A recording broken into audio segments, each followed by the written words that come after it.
Assalamualaikum warahmatullahi wabarakatuh. Jumpa lagi di Radio Jurik. Buat yang baru menemukan Radio Jurik, alangkah lebih baiknya bantu di subscribe dan dipijit tombol loncengnya. Terima kasih. Kali ini Radio Jurik memiliki cerita yang berjudul Gita bagian kedua. Kita langsung aja ke ceritanya. Selamat mendengarkan. Gita adalah resepsionis muda baru lulus sekolah, berparas cukup menarik dan periang, suka menyanyi dan menari-nari di kala waktu luang. Maklum, di sekolah dulunya dia ikutan eskul dancer. Gita ini akrab dengan semua orang kantor, jadi nggak heran banyak orang yang hafal sama tingkahnya. Seperti biasa, Gita datang selalu lebih pagi daripada karyawan lainnya. Dia bertugas mengecek kebersihan serta kerapian kantor marketing. Sebelum jam operasional, waktu itu dia datang kira-kira pukul 7:15 di pagi hari. Kantor masih sepi, hanya ada OB yang sedang menyapu di teras lantai 1. Dia bergegas menuju lantai 2 untuk menyimpan tas dan jaketnya di loker dekat pantry. Untuk menuju pantry, dia harus melewati meeting room dan ruang admin. Setelah dia ganti baju dan menyimpan tas serta jaket di loker, dia hendak turun ke lantai 1 untuk mengecek kebersihan show unit. Dia melihat Yuda sudah ada di ruang admin. Gita dengan riang menyapa Yuda. "Woi, Mas Yuda," sapa Gita ketika melihat Yuda. Namun Yuda hanya diam, tak bergeming. Gita pikir mungkin Yuda tak mendengar sapaannya.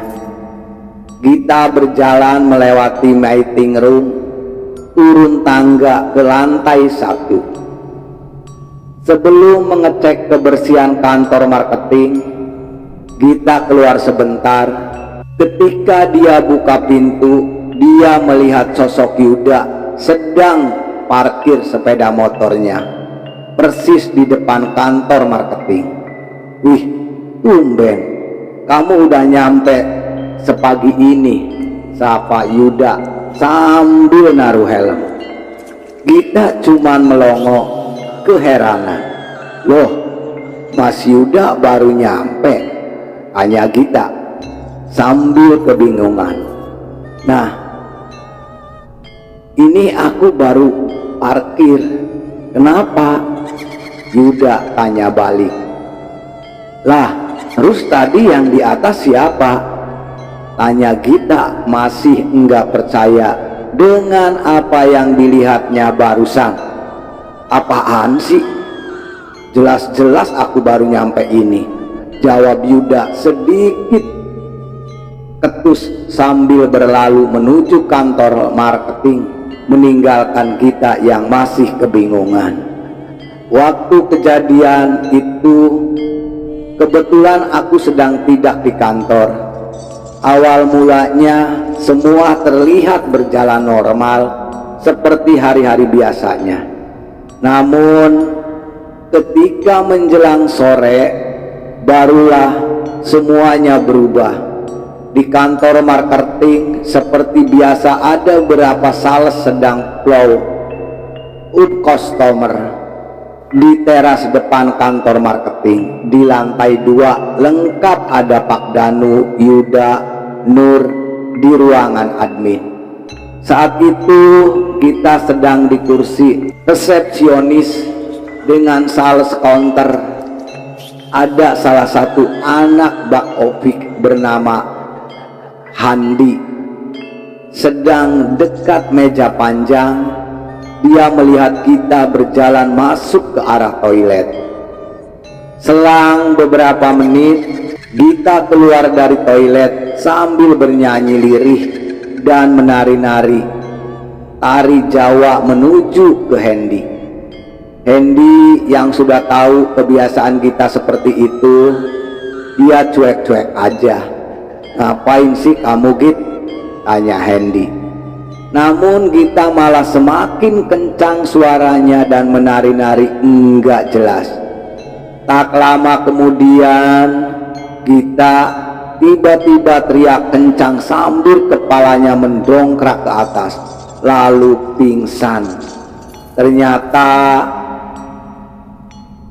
sedari tadi dia kesurupan. Saat itulah Handi baru sadar. Pantas saja dia bertingkah aneh sejak keluar dari toilet. Sales counter yang tadi juga ngeliatin langsung teriak memanggil orang-orang untuk meminta tolong. Tak lama akhirnya semua yang ada di lantai 2 turun ke bawah. Sales yang di teras pun ikut masuk untuk membantu doa. Selang beberapa menit akhirnya kita pun siuman. Setelah itu aku baru sampai kantor. Pas banget Yuda dan temanku satu lagi, Tias, mau nganterin kita pulang ke rumahnya naik mobil. "Ayo Jen, temenin aku nganter kita pulang," pinta Yuda. Di perjalanan pulang Yuda dan Tias cerita soal kejadian tadi. Kita duduk di tengah ditemani oleh Tias. Saat itu kita akhirnya menceritakan awal muawalnya kenapa dia bisa sampai kerasukan. Ternyata hari itu Gita sedang menstruasi. Ketika dia ganti pembalut di toilet, dia membuang pembalut bekas ke tempat sampah tanpa dicuci terlebih dahulu. Saat dia membuka pintu mau keluar, tiba-tiba saja pandangannya jadi kabur dan gelap. Setelah itu dia tidak ingat sama sekali, bahkan dia pun tidak ingat sudah bernyanyi dan menari-nari hingga jelas. Untungnya banyak saksi dan terekam CCTV, jadi dia pun tahu kalau kami enggak ngarang cerita. Sejak saat itu dia enggak pernah asal buang pembalut bekas lagi, selalu dicuci lebih dulu. Ferdi merupakan tim dari OSE dari pihak kontraktor yang membangun apartemen, tapi dia akrab dengan kita yang dari pihak developer karena memang masih sepantaran dengan kita. Dia termasuk anak yang ramah dengan semua meskipun enggak tengil. Ferdi ngekos tak jauh dari lokasi apartemen, hanya tinggal menyeberang jalan raya. Dia memilih tinggal tidak jauh karena pembangunan juga dilakukan sampai malam hari. Suatu malam ketika dia tengah tidur di kos, kejadian aneh ini bermula. Waktu itu dia bermimpi dengan latar persis seperti di lokasi pembangunan. Dia duduk bersama salah satu orang PSHE sedang membicarakan pekerjaan. Mereka berdua duduk di samping parkiran motor. Tiba-tiba Ferdi dipanggil seorang nenek yang sedang berdiri di depan bangunan tua milik restoran tersebut, lengkap dengan teman kecil di depannya, persis seperti aslinya. Hanya saja ini di dalam mimpi, nampak anggota keluarga yang lain di bangunan tersebut. Selain nenek yang tadi, Ferdi melihat ada dua nenek lagi, yang satu duduk di kursi dan yang satunya berdiri di dekat pagar. Ada pula beberapa orang dewasa dan anak-anak yang berlarian di taman. Tapi emang dasar Ferdi, dia malah bercanda sama temannya. Itu Tupak dipanggil, iseng Ferdi sambil menyenggol temannya. Tapi temannya menolak. Bukan, itu kamu yang dipanggil. Akhirnya Ferdi pun menghampiri nenek tadi sambil sedikit membungkukkan badan sebagai tanda orang yang sopan santun. Iya mbah, ada apa? Tanya Ferdi sangat sopan. Sesampainya di muka bangunan tadi, dia melihat jelas raut muka si nenek yang nampak kesal. Ini loh, temanku mau kamu apain? Kok dibongkar gini? Tanya nenek dengan nada tinggi. Ferdi yang hanya ngikutin perintah atasan nggak bisa apa-apa selain menjawab, maaf mbah, sebenarnya bukan dibongkar, karena pembangunan apartemen taman ini harus dipindahkan mbah. Mendengar jawaban itu, nenek tadi bukannya makin tenang, tapi malah semakin kesal. Enak saja, kalau taman ini dibongkar, cucu-cucuku main di mana? Hah? Nenek itu semakin marah sambil menunjuk-nunjuk ke arah Ferdi. Ferdi kaget, bercampur takut. Mendengar teguran itu, sontak dia terbangun dari mimpinya. Tubuhnya basah oleh keringat dingin, napas tersengat-sengat.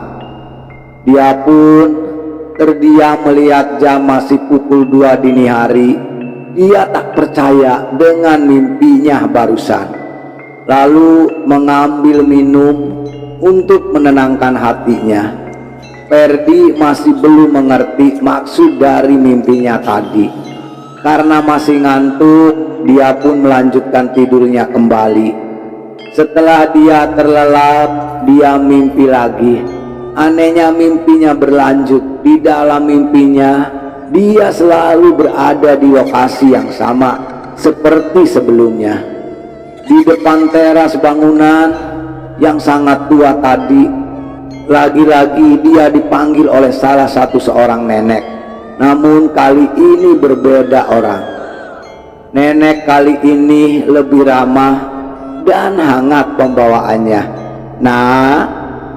Nak Ferdi, maafkan si Mbak ya tadi ya. Dia memang begitu. Jadi gimana tadi maksudnya? Tanya nenek itu dengan lembut. Mendengar pertanyaan yang halus seperti itu, ketakutan Ferdi langsung lenyap. Begini mbah, ini kan sudah mulai pembangunan, jadi taman ini terpaksa dibongkar. Tapi kita bikin yang baru di belakang situ. Cucu-cucu mbah nantinya bisa main di sana, jelas Ferdi. Nenek itu kemudian berkata, oh begitu toh mas. Ya sudah, ndak apa-apa. Tadi aku udah bilang juga ke mbah yang tadi, kita sudah rembukan juga. Pada dasarnya monggo aja, silakan. Kalau mau dipindahkan, tapi bilang ke bosmu untuk minta izin dulu. Bukan hanya dia, tapi semua karyawan yang bekerja di sini. Setelah nenek tersebut bilang seperti itu, akhirnya sampai di sini. Ikutin terus cerita apartemen paling seram di Surabaya bagian ketiga. Semoga cerita Radio Jurig bisa menghibur teman Radio Jurig semuanya. Buat teman Radio Jurig semuanya, alangkah lebih baiknya sebelum meninggalkan Radio Jurig, bantu di subscribe dan dipijit tombol loncengnya. Terima kasih. Agar bisa mengikuti cerita-cerita Radio Jurig yang lebih seru dan lebih seram lagi. Semoga bermanfaat buat teman Radio Jurig semuanya. Selamat beraktivitas dan tetap semangat.